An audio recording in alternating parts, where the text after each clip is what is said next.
Hello children, we are going to discuss motion in a vertical circle, which is a relevant topic from work, power and energy.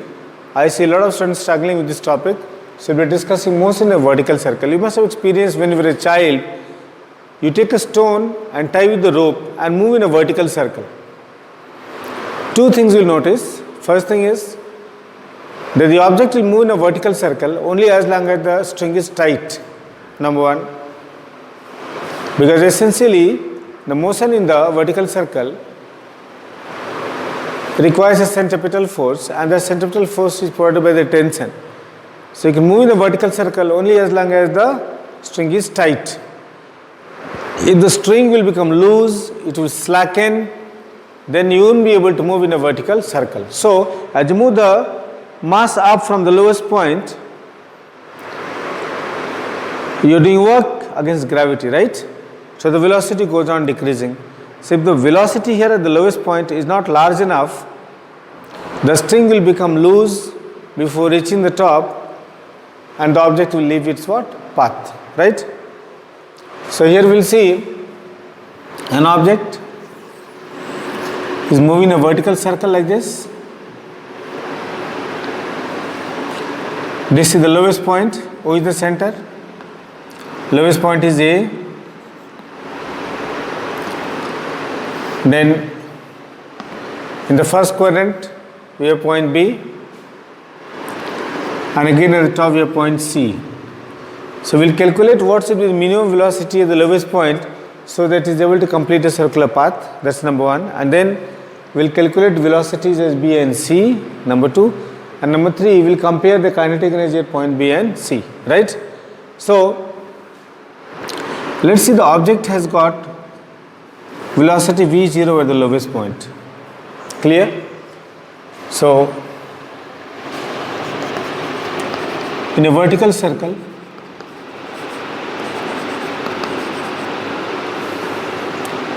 calculate, we have to calculate number one,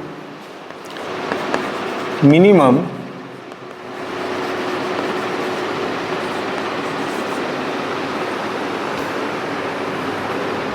so children, in a vertical circle, calculate minimum velocity required at the lowest point.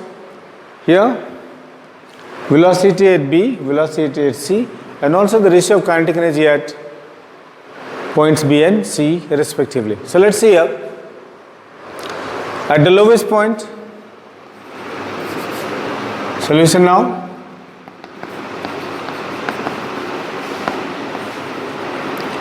At the lowest point, we know the tension is acting where? Upwards, and weight mg is acting downwards. Tension is TA. As the object will move up, then the velocity will decrease and tension will also change accordingly. So the equation becomes TA minus mg is equal to mva square by L, where L is what? Length of the rope. Length of the rope is equal to the radius, right? Difference between the two forces, that is tension at A and mg, will be net force which is acting inwards, and net force which is acting inwards is called centripetal force, right? Centripetal force mv square by r, right? But we know, children, we have already assumed Va is equal to V naught. Velocity at the lowest point is how much? V naught. Then the equation becomes Ta minus mg is equal to mv naught square by L, or tension at the lowest point will be mg plus mv naught square by L, right? If we take m common, then tension at the lowest point becomes m into g plus v naught square by L. This is tension at the lowest point. Clear? Now, for solving all these problems, actually, so we can make a generalized expression. We can make a generalized approach. I take a point here. This point is P, a random point. Now you will remember the general solution because this is important for numericals. I'll take a general point, and at this point velocity is v, right? Tension is T inside, mg will be down, and if this angle is theta, so this angle will also be how much here? Theta. So the outward force will be mg cos theta. Remember, mg sin theta will be acting downwards tangentially.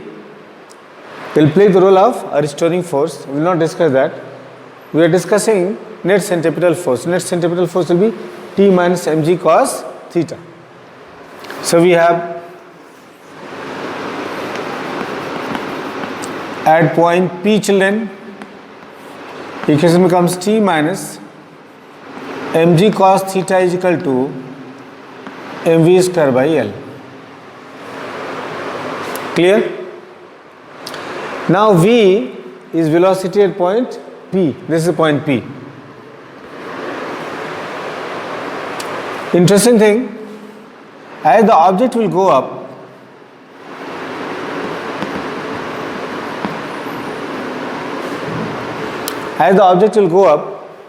then this angle theta will what change, and I am assuming this height is h. So h will also change, right? If the length of the string is L and this is h, then how much is this length? This length is how much here? L minus h. Don't forget this. And tension of course inside is TA that we have taken. So if I put these values here, then cos theta will be how much, children? Cos theta will be L minus h by L. Cos theta is based by hypotenuse. And how much will be v square? V square will be u square minus 2gh. So it is v naught square minus 2gh. So I got the value of v square and I got the value of cos theta. Therefore, if I put these values here, then T minus mg into cos theta L minus h by L will be equal to m v naught square minus 2gh is divided by L. Clear? So you got this expression. From here I can calculate tension. Tension T will be equal to mg, take it on the other side, L minus h by L plus m v naught square minus 2gh by L. Clear? We will simplify this and then we get T equals to m by L, we take common, m divided by L. So what do we get here? GL minus GH plus, here we get what? V naught square minus 2GH. Now what I am deriving is a generalized equation at a height h, because as you move up the circle, then this height h will change. So we are configuring this equation for h, and then you just put the value of h, you can calculate the tension. So tension T will be equal to m by L V naught square plus GL minus 3GH. This is the tension. So this is a beautiful equation. Tension at height h is V naught square plus 2GL minus 3GH. Right? You must remember this equation because so many shortcut problems can be framed. Right? Now the object goes up, height goes on increasing. Right? And if height will go on increasing, then tension will also go on decreasing. Now I want to find the minimum velocity at the lowest point so that it is able to complete one full cycle. Right? And that is possible, I said in the beginning, when the tension in the rope is not equal to 0, right? So we'll say at the highest point,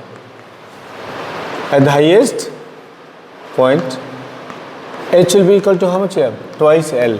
When the object goes here to point C, H will be equal to how much here? Twice the length, which is diameter actually. If I put this value here, then T will be equal to m by L V naught square plus GL minus 2G into minus 3G into 2L. So tension becomes T is equal to m by L V naught square plus GL minus 6GL, and T is equal to how much you get? M by L V naught square minus 5GL. Now this is a very crucial equation. This is tension at the highest point, and that is C. Right? We said for completing the full circle, the velocity at the highest point should not be equal to 0. So we'll say for completing the circle, T should be greater or equal to 0. If it is 0, then the velocity will just become 0 at this point, and still the circular path will be completed, right? So if I do this, that means V naught square minus 5GH should be greater or equal to 0. So we get a priced expression from here that the velocity at the lowest point should be greater or equal to root 5 GL. So this is the equation that we got, and you have to remember. So there are two results which are important here: tension at height h and minimum velocity at the lowest point that you should have. Clear? So okay, now so here we calculated minimum velocity required, and that's how much? Root 5 GL. Now I have to find out the velocity at point B. So we calculate velocity at point B, second part. This you can calculate. V square is equal to U square minus 2GH. Very easily you can calculate. When the object will go to point B, what will be its height? Its height will be equal to the radius, quadrant of the circle. So here you put VB square is equal to V naught square minus 2G into L, because H will be equal to how much? L. Put V naught is equal to root 5 GL. So what do you get here? VB square is equal to root 5 GL whole square minus 2 GL, right? So what do we get here? VB square is equal to 5 GL minus 2 GL is equal to 3 GL. So how much will VB? We will be root 3 GL. So children, we got what will be the velocity at point B. And the same manner I can calculate velocity at point C also. So children,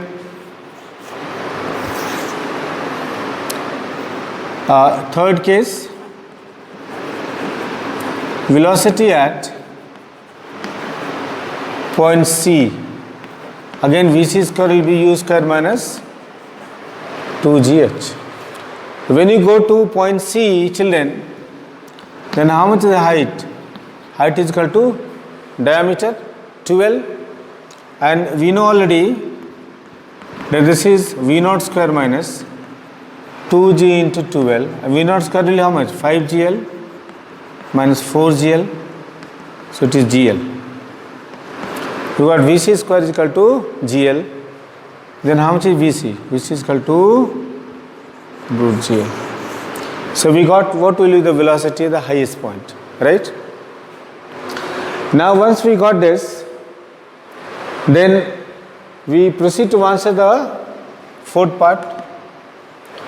Kb by Kc means ratio of kinetic energies at point B and point C. So here I'll say Kb by Kc is equal to half mvb square half m vc square. M by 2 cancel out.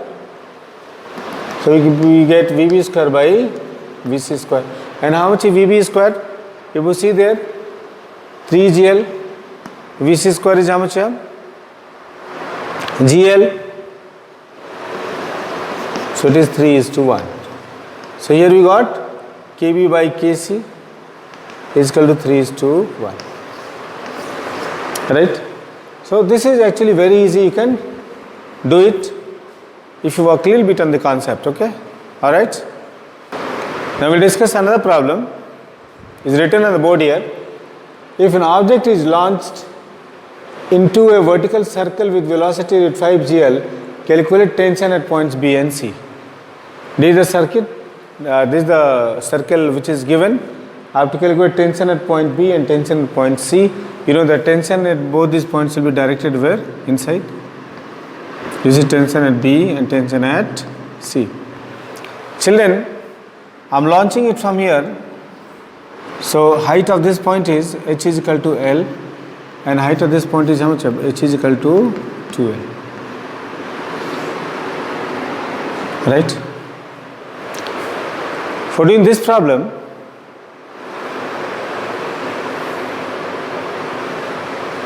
I'll increase this velocity. And tension will be 0 at that. Acha.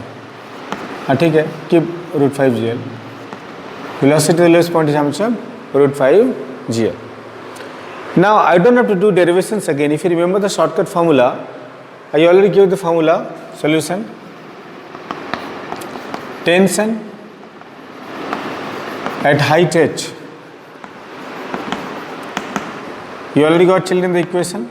M by L V naught square plus GL minus 3GH. This is the equation we got, right? So I modified this equation.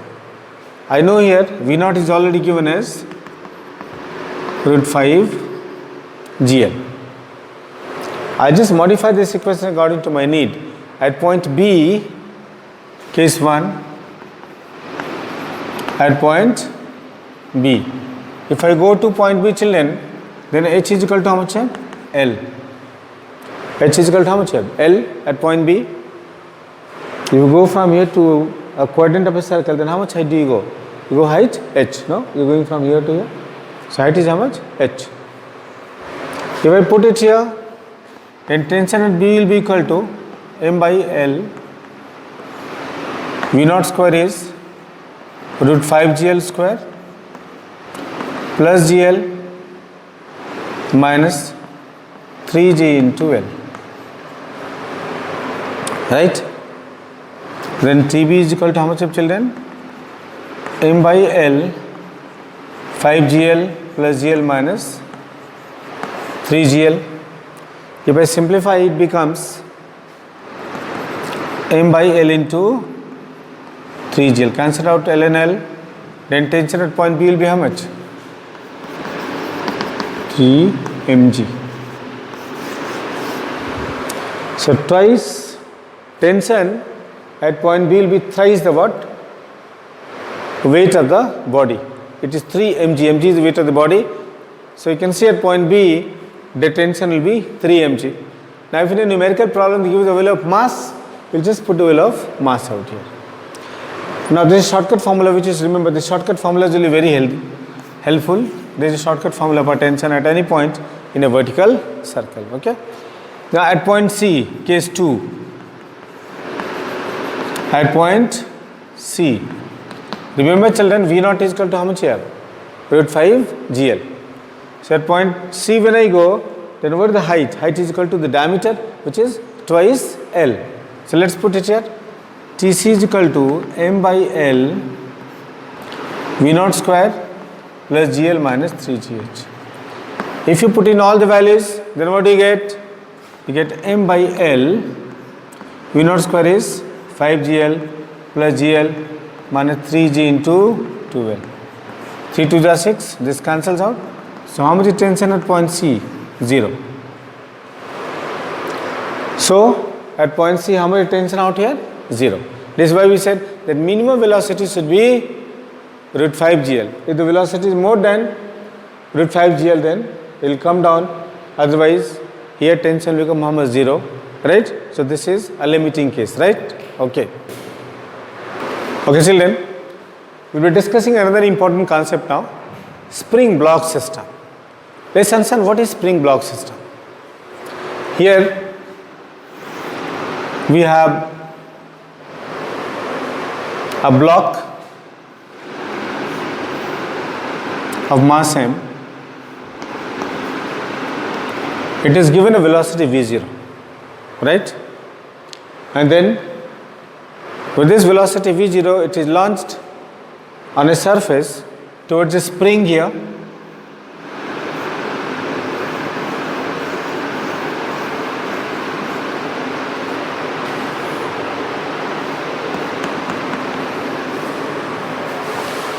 Right? Now when the block is given a velocity v0 and released toward a spring which is not compressed, uncompressed spring, and the spring has no mass.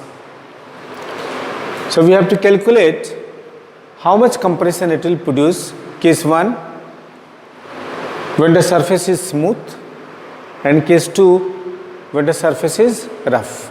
Okay? So here calculate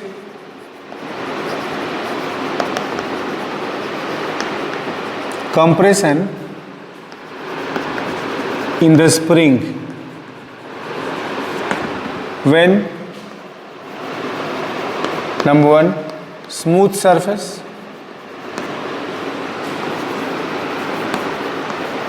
and number 2 rough surface. So there are two cases we are going to do, when the surface is smooth and when the surface is rough, right? Case 1, when surface is smooth. Children, when surface is smooth, then something like this will happen. The block which is moving toward the spring will hit the spring and will start compressing the spring, and then we'll see something like this, that the spring gets compressed. Initially spring was up to here, now the spring will shift up to here, and this is going to be compressed. This is compression in the spring. Now the block will continue to compress and finally it will stop here. So initial velocity of the block was here, u is equal to v naught, and how much will be v here? V will be 0. Clear? It will compress the spring. So we can use conservation of energy. That energy of the block has been used in compressing the spring, right? So I can use delta K is equal to delta W, right? Now delta K is the kinetic energy of the what? Moving block. So this is Kf minus Ki. Initial energy here for the spring, Wf minus Wi, right? Now you know the spring has been compressed by the what? Distance x. So here Wf is equal to minus half K xf square, right? That is how much? Minus half K into x square. And initially the spring is not compressed. So how much is compression in the initial? 0. So Wi will be equal to minus half K into 0 square is 0 is equal to 0. So if you substitute it here, then this is delta W. Let's work at the kinetic energy part. Finally the block is what? Stopping. So final energy is how much here? 0. And initial energy is minus half m v naught square. So minus minus, negative can be eliminated from both sides. So what do we get?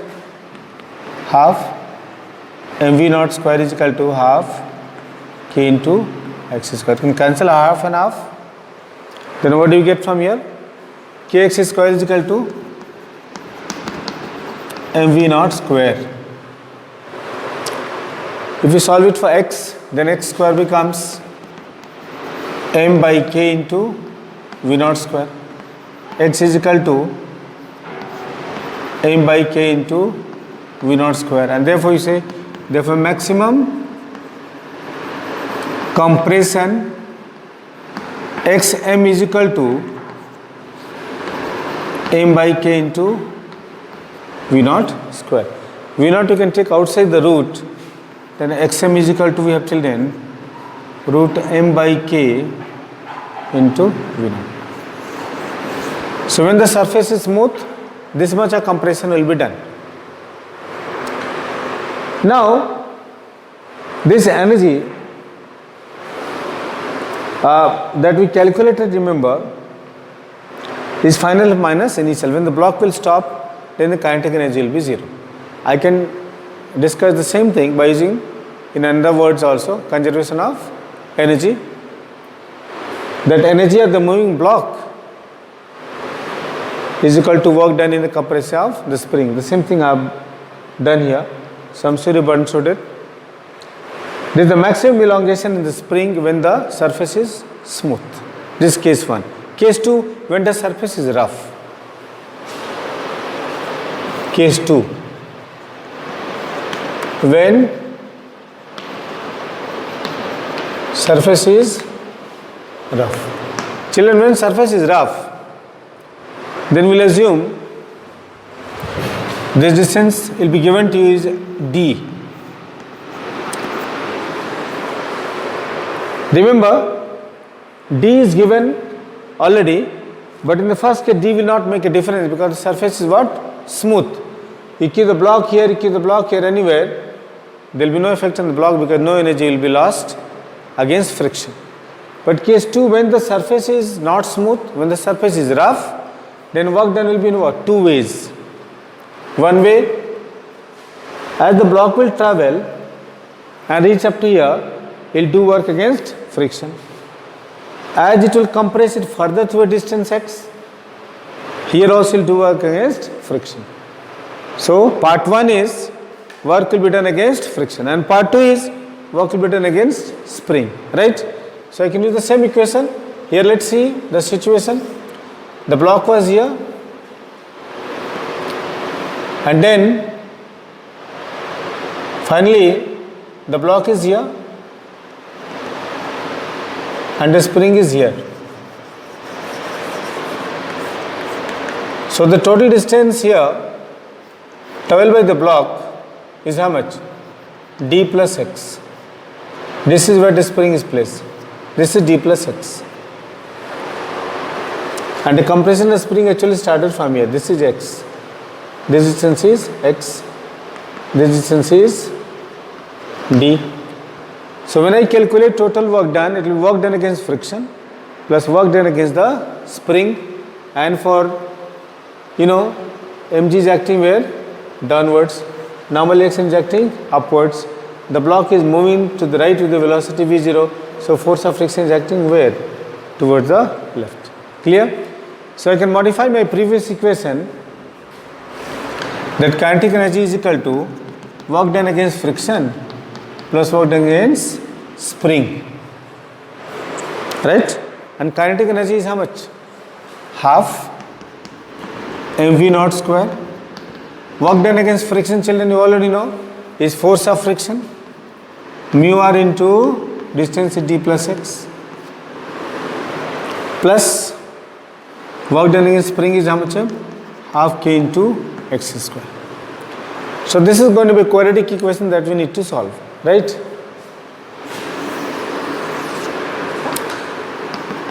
mv naught square is equal to r is mg. You can see here r is equal to how much? Mg. So we substitute mu mg into d plus x 2 plus k into x square. Now we open the bracket, then we get mv naught square is equal to 2 mu mg into d, this is d, plus 2 mu mg into x plus k into x square, right? Now if we simplify, then it is kx square plus 2 mu mg x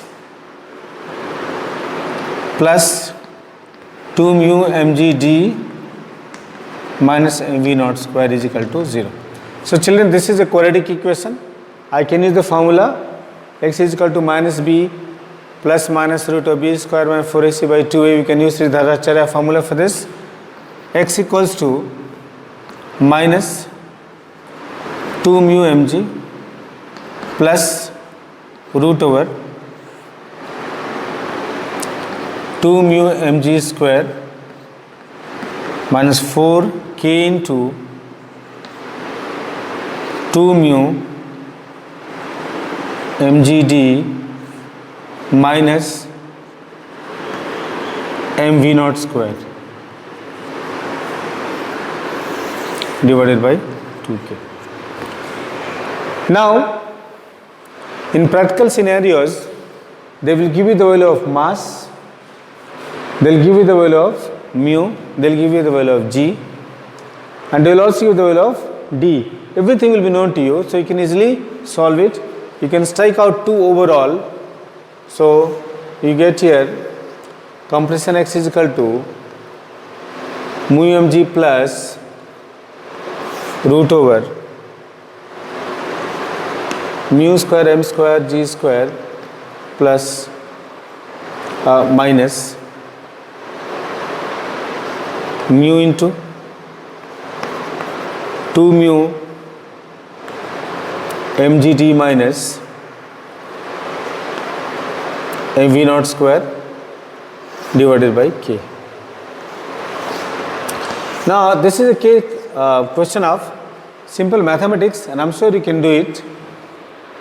So these two cases are different. When the surface is rough, an additional work comes in, that is work against friction, right? And in this case, total work done will be work done against compression of the spring, that's half kx square, and work done against friction, that is force of friction to displacement, that is d plus x. When the surface is smooth, then it is very simple. Kinetic energy is equal to work done against only the spring, right? So I hope you understood these two concepts. They will be important for numericals. Okay.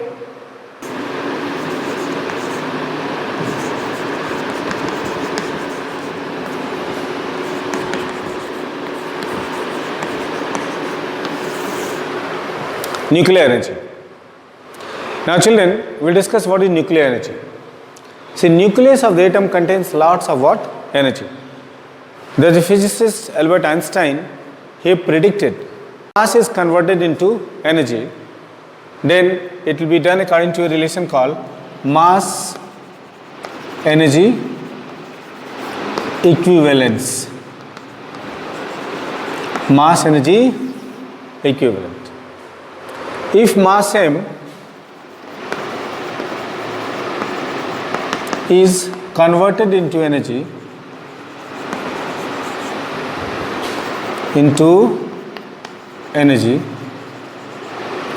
then E is equal to mc square, where m is mass and c is speed of light. Speed of light. And speed of light, children, you know, is 3 into 10 power 8 meter per second. So let's see an interesting scenario. If 1 kilogram mass is converted into energy, then how much energy will get? 1 into 3 into 10 power 8 square. This is 9 into 10 power 16 joule.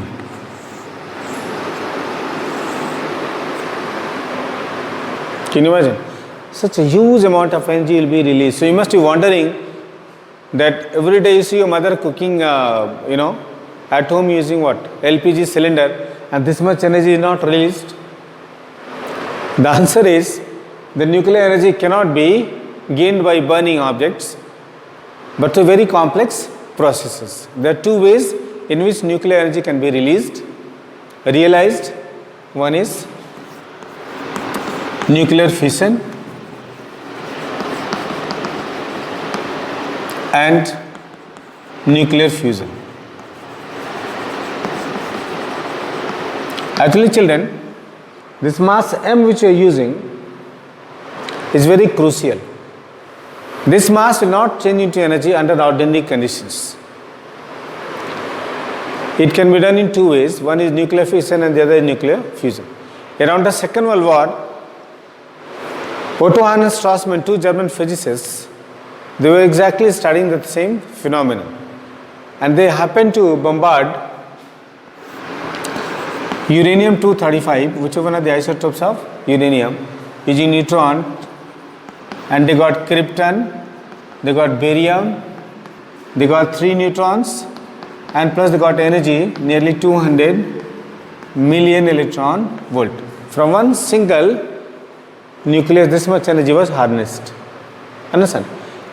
So this laid the foundation of generating nuclear energy from the nucleus, from the process called nuclear fission. So what is nuclear fission? You can see we have taken heavy nucleus, we have bombarded using neutrons, and we have broken down into what?